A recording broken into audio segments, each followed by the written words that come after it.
How are you? Congratulations. I'm so good. I'm so excited about this movie. I saw it at Fantastic Fest last year, and I'm so glad it's finally coming out because I was riding the last stop on Yuma County train early. So Oh, it's exciting good. Oh, to thank chat with you. you. Thank you. Yeah. Thank So you. you came in pretty early in the project. Am I remembering that correctly? Yes, the only Okay. person in before me was Richard Brake, Yes. and Okay. then I signed on, and then Francis knew Jocelyn, and they'd been pen pals and buddies for a minute, and then Jocelyn signed on. So I think it's a bit blurry to me now, but I Hmm. yes, pretty early on, he came to me with the script. And I wanted to make sure that it was also going to be funny because in reading the script, it's very dry, Western noir, and then we just, we became very close friends talking about South Park, and then I was like, oh, this guy is gonna make it funny. Hell yeah. Well, and I was going to ask, like, what brought you kind of on board with the script and what really attracted you to it? I'm like, what was it about the script?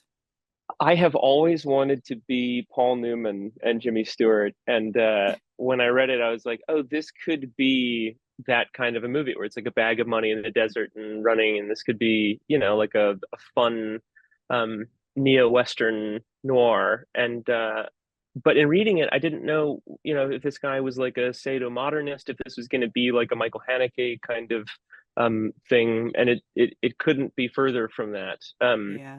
So it really was meeting Francis, and then Francis has this incredible hypnotic ability to make you feel like he's your younger brother or something, where like he could ask you to be doing the most insane thing, like 20 takes or something like that. You're like, well, it's Francis. Like, yeah, okay, I'll do it. Yeah, I'll do it. Like he's such an incredible diplomat and a lovely person that you cannot help but falling in love with the kid when you meet him.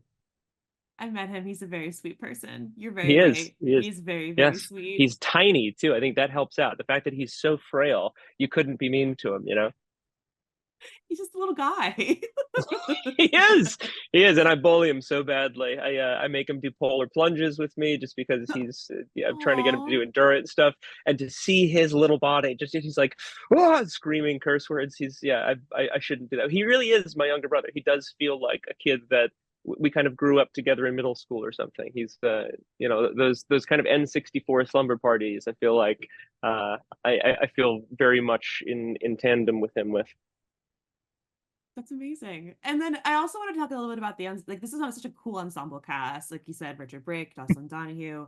We have so many incredible people on screen. So what was that like kind of developing that relationship with the ensemble and working together to create this piece? Jocelyn is very, very easy because she's so lovely, and she has this little cheat code where she'll bring in her own baked goods to a table read, and then immediately becomes everybody's favorite. She's Uh-huh. very All good. right. She's a very good baker. She makes some very good loaves and cookies and biscuits and stuff, which I Ooh. love. So she won me over instantly through my tummy, and then working with Richard is a dream. He is such a juggernaut and so serious, but then as soon as he's off camera, is one of the funniest and kindest people, thoughtful people. He and I geeked out about Adam Curtis documentaries the whole time we were on set, and just thinking about Soviet society and how that works. It's really, really fun to speak with this guy who's notoriously a villain, as though he's one of my best friends and is now. Um, Nick Logan is such a goof, and we had this kind of friendly competition, sibling rivalry, because he's a trained actor a million times over, and I'm not, and so I got to learn so much from him.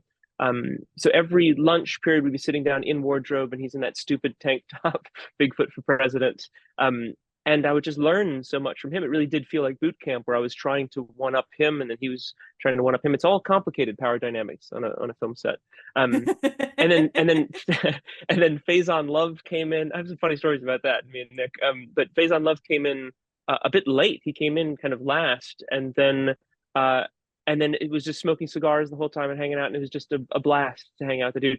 Everybody loved each other. You never get that on a film set. This really was a bit of a unicorn that we had such a lovely ensemble, and everybody feels like they belong in the film. It feels like Clue or something. And then Gene Jones. I mean, so many different Yeah. people came on that were just icons in American cinema, and so we just talked about different directors that we worked with, and it was really wonderful. That sounds absolutely wonderful. Was it as hot as it looks though in that diner? It was hot when you got, so we shot it in October, so it Okay. was it we had to fake some of that because it was also raining outside at times, which wouldn't have worked for the movie, but we cheated it.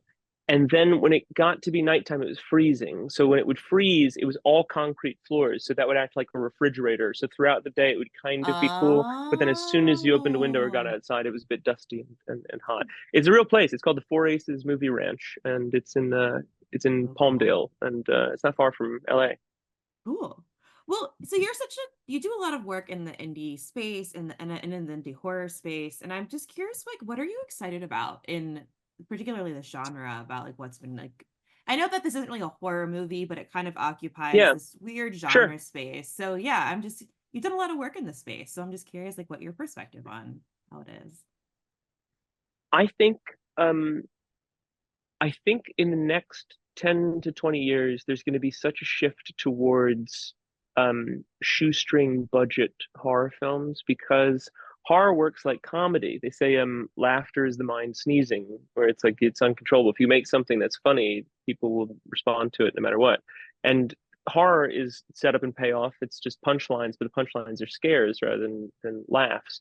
I think really what we're going to see is people making horror movies in the spaces that they can with actors who are friends and winning at the box office because we're in this strange time of legacy corporate entertainment collapsing because the tech companies aren't financing big stuff anymore. You always have big Tom Cruise movies that are going to take the majority of the budget.